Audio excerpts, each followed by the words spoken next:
এত লোভনীয় খাবার দেখলে জিভে জল এসে যায়। আসসালামু আলাইকুম। পেয়ারা বানানো কেমন লাগে একটু টেস্ট করে দেখি।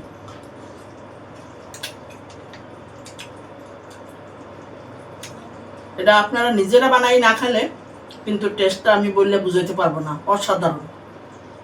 অবশ্যই পেয়ারার সিজন, বানাই খান। এখন ফুল রেসিপিটা দেখি। চলেন যাই আমার ছাদ বাগানে আমি আর সাহেব যাইয়া আমরা পেয়ারা ফেলে নিয়ে আসলাম। এই নিজের গাছের পেয়ারা দিয়ে বানালে সেই স্বাদ অন্যরকম। আজকের রেসিপিটা হবে সেই রকম দুর্দান্ত স্বাদের, যেটা আর কখনো দেখেননি। চলেন যাই। পেয়ারা ধুয়ে কাটাকাটি করব। এর সাথে আমি প্রথমে লেবু পাতা দিতে হবে। লেবু পাতাটা একদম মিহি করে কেটে নেবেন, যতটা পারেন, যতটা মিহি করতে পারেন ততটাই মিহি করে কাটবেন। কে কোথা থেকে ভিডিওটা দেখছেন, রেসিপিটা দেখছেন, অসংখ্য ধন্যবাদ। অবশ্যই সাথে থাকার জন্য আবারও ধন্যবাদ। এখন রেসিপি দেখেন, লাইক কমেন্টস করেন আর শেয়ার করে দেন বন্ধুদের মাঝে। হয়ে গেল লেবু পাতা কুচানো, অবশ্যই দেবেন, ভুলবেন না। এখন লেবু লাগবে আমাদের, এখানে 1 স্লাইস লেবু কেটে নেব। লেবুটাও কীভাবে কাটতে হবে সেটাও কিন্তু দেখাই দেব। একদম মিহি কুচি করে, যেন দাঁতের নিচে পড়লে একটু অন্যরকম ফিলিংস আসে, অন্যরকম মজা লাগে। পেয়ারা মাখা তো আমরা অনেকভাবেই খাই দোকানে মামাদের হাতের, কিন্তু এইরকমভাবে পেয়ারা মেখে খেয়ে দেখেন না একবার, সেটার স্বাদ সারা জীবন জিভে লেগে থাকবে। 2 পাশ কেটে নিলাম। এই যে পেয়ারাটা ভিতরে কিন্তু পেকে গেছে।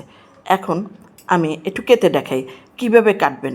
একবারে কেটে বানাইলেই হয়ে যায়, কিন্তু এভাবে কাটতে হবে। এখন পেয়ারটা স্লাইস করে নিলাম, কিন্তু দুঃখের বিষয় 10 টাকা 20 টাকার জিনিস কিনে নিতে আসছে, কিন্তু শুনতে পাচ্ছেন, দুঃখিত। এখন এভাবে লম্বা করে কেটে তারপর কিউব করে কাটতে হবে। ঠিক সবগুলা এভাবে কেটে নেবেন একইভাবে। মেহমান সামনে দিলে সে কিন্তু আপনাকে খুঁজবে, একটু বেশি করে বানাইয়েন। হয়ে গেছে। আমি কিন্তু এখানে 2টা পেয়ারাই বানাইছি, অনেকগুলো হয়েছিল। মনে করেন মনে চাইছে যে আর একটু হলে আর একটু খেতে পারতাম, কিন্তু এমন সময় বানাচ্ছি রাত্রে, সেই জন্য বেশি করে খেতে পারি না। মানে আবারও কে পেয়ারা পারতে যায়। এখানে তেঁতুল ভিজায় রাখছিলাম, আর অবশ্যই কাসুন্দি থাকলে কাসুন্দি দেবেন। আমি কিন্তু সাদা সরিষাটা গুঁড়া করে দিয়েছি। মরিচ পোড়া, অবশ্যই মরিচ পোড়া দিতে হবে সুন্দর একটা ফ্লেভারের জন্য। লেবু কাটা, সব মশলা। এখন লবণ দিয়ে দিলাম। এখানে বিট লবণ ব্যবহার করতে পারেন, চিনি, অবশ্যই মিষ্টি একটু দিলে অন্যরকম। লাল মরিচের পাউডার একটু কালারের জন্য হালকা। আমি কিন্তু বিট লবণ দিতে ভুলে গেছি। আপনারা চাক মশলাও ব্যবহার করতে পারেন, কিন্তু আমি একটু শারীরিক অসুস্থতার কারণে কিন্তু অনেক জিনিসই কিন্তু আপনাদেরকে বলে দিছি, এগুলো দিতে পারেন। না দিলে কিন্তু টেস্টের কোনো হেরফের হবে না। এখন ভালো কইরা চটকাই মেখে নিতে হবে। আমার কিন্তু এডিট করার সময় একদম কি বলবো, মানে মুখের লালা পড়তেছিল, এরকম একটা অবস্থা মাখানোর সময়। এখন আমাদের কিউব করা কাটা সম্পূর্ণ পেয়ারাগুলা কিন্তু দিতে আসি।